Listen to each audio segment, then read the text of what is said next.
जी हाँ दोस्तों, बीजेपी नेताओं और मंत्रियों को घर से भगाया, आईपीएस पूरन सिंह की पत्नी का रौद्र रूप। पुलिस चुपचाप उठा रही थी पूरन सिंह का लैपटॉप, पत्नी ने ले जाने से रोका। बहुत स्वागत है आप सभी का। आप देख रहे हैं द राजनीति का विशेष सेगमेंट खबर और विश्लेषण। मैं हूं जबार खान। दोस्तों, क्या वाकई केंद्र की मोदी सरकार और हरियाणा की सैनी सरकार आईपीएस पूरन सिंह की मौत मामले में सच को नहीं आने देना चाहती है? आखिर भारतीय जनता पार्टी के नेता मंत्रियों को पूरन सिंह की पत्नी ने घर से वापस क्यों लौटा दिया? आखिर हरियाणा की पुलिस अचानक पूरन सिंह के उस लैपटॉप को ले जाने की कोशिश क्यों कर रही थी जिसमें बहुत सारे सबूत हैं? तो क्या सबूतों को नष्ट करने का पुलिस का कोई इरादा था, जिसे पूरन सिंह के पत्नी के दिमाग में यह बात क्लिक की? दोस्तों, विस्तार से आपको सब कुछ बताते हैं। अगले चंद मिनट मेरे साथ बने रहें ताकि इस रहस्यमय मौत के पीछे के पर्दे खुलते हुए आप देख सकें और अब क्या हो रहा है। दोस्तों, हरियाणा के आईपीएस पूरन सिंह की मौत के बाद हरियाणा की बीजेपी की सरकार, केंद्र की मोदी सरकार कटघरे में है। पूरन सिंह की पत्नी हरियाणा और मोदी सरकार से इतनी आहत हैं कि उन्होंने बीजेपी नेताओं और उनके मंत्रियों को अपने घर आने पर रोक लगा दी। मगर इसी बीच में सरकार ने एक और चाल चली। जैसा कि कहा जा रहा है, आप अक्सर इस सरकार को ऐसा करते देखते हैं। कहा जा रहा है कि पूरन सिंह मौत मामले में जहां ब्यूरोक्रेट्स, पुलिस के वरिष्ठतम अधिकारी फंसते दिख रहे हैं, वहीं बीजेपी के वरिष्ठ नेता मंत्री भी लपेटे में आने वाले हैं।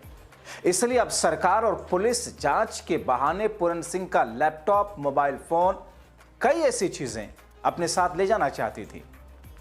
मगर इस पर पूरन सिंह के परिवार के करीबी ये कह रहे हैं कि यह भी एक साजिश है ताकि जांच में इन इलेक्ट्रॉनिक उपकरणों के अंदर मौजूद सबूतों को नष्ट किया जा सके, जिसमें पुलिस अधिकारी और नेता फंसते हुए दिख रहे होंगे। मगर जब पुलिस उनके घर पहुंची दोस्तों, तो पूरन सिंह के आईएएस पत्नी ने लैपटॉप देने से इनकार करते हुए उन्हें वापस लौटा दिया।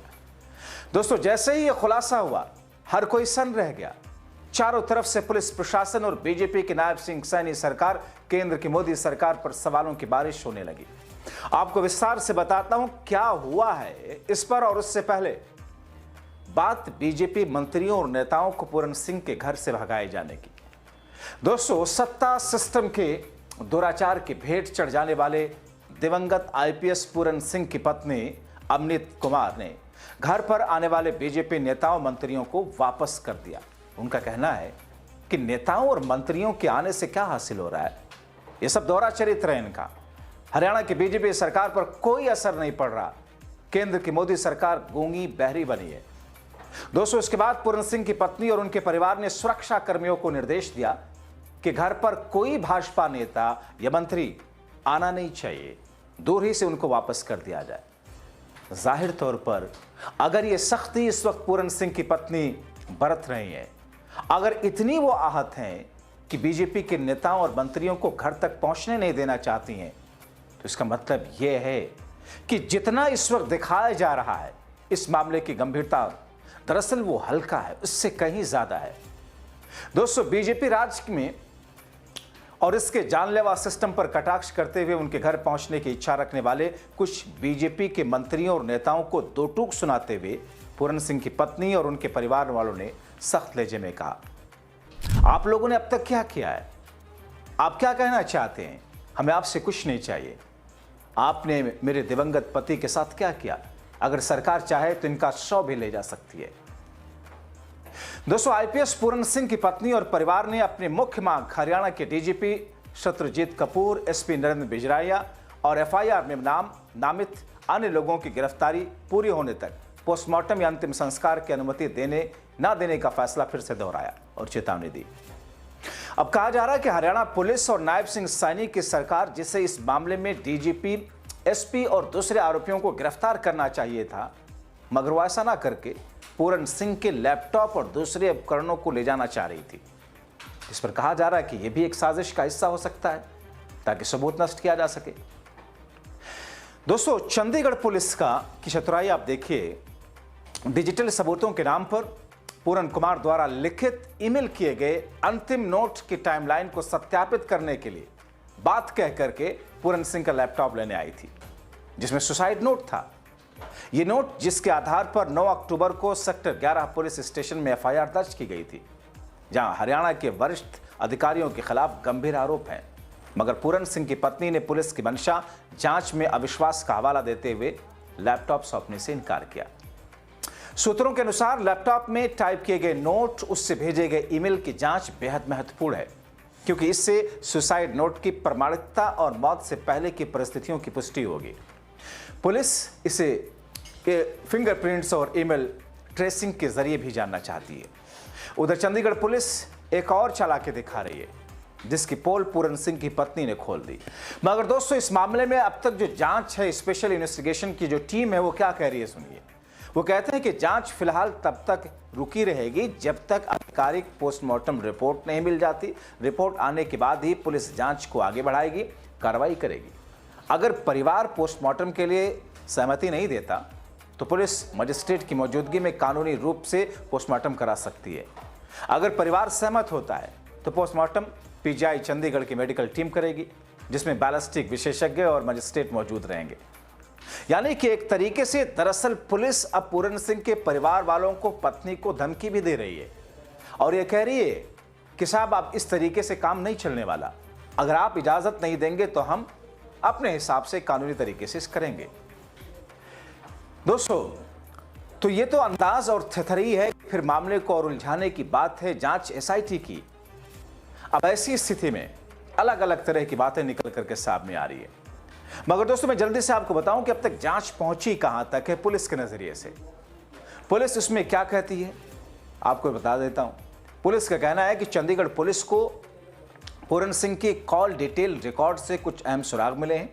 घटना से पहले उन्होंने कई अधिकारियों, अपने वकील, परिचितों से बातचीत की थी। पुलिस अब इन लोगों से पूछताछ करेगी ताकि यह पता लगाया जा सके कि कहीं किसी तनाव या दबाव में उन्हें एक कदम उठाने पर मजबूर तो नहीं किया। दोस्तों, गजब अंदाज है। तनाव और दबाव तो उनके ऊपर था ही।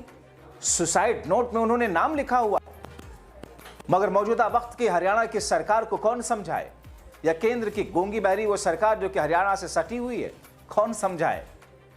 जिस बात पर कार्रवाई पुलिस को करना चाहिए, एसआईटी को करना चाहिए और सरकार को करना चाहिए, हाथ पर हाथ धरे बैठी हुई है। और पुलिस ये कह रही है कि साहब, हम ये समझना चाहते हैं क्या किसी तनाव में थे।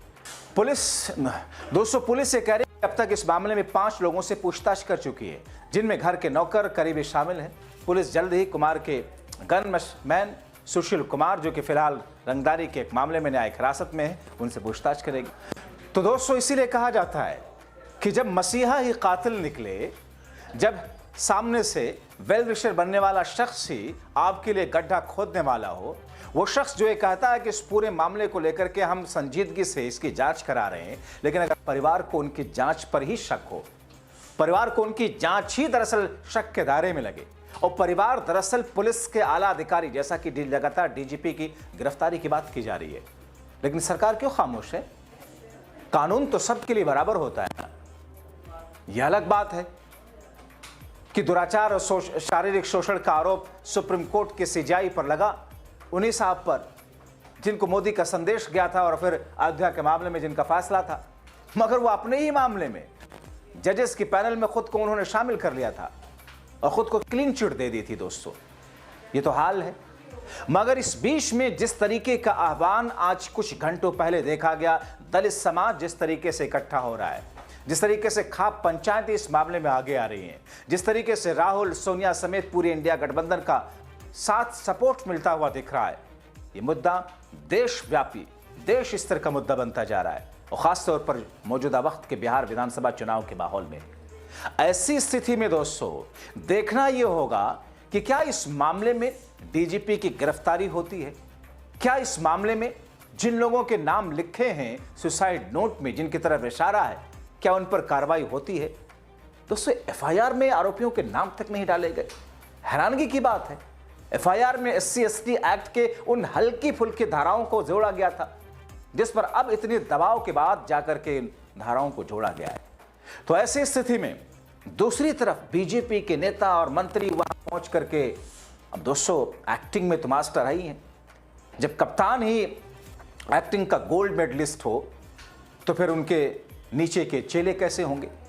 भारतीय जनता पार्टी का खेमा, नेता, मंत्री एक्टिंग में वहां पर पहुंच रहे थे और दरअसल इसीलिए पूरन सिंह की पत्नी ने उन सबको वापस कर दिया कि जहां आपको एक्शन की जरूरत है, आप तो हाथ पर हाथ धरे बैठे हैं, न जाने किसको बचा रहे हैं।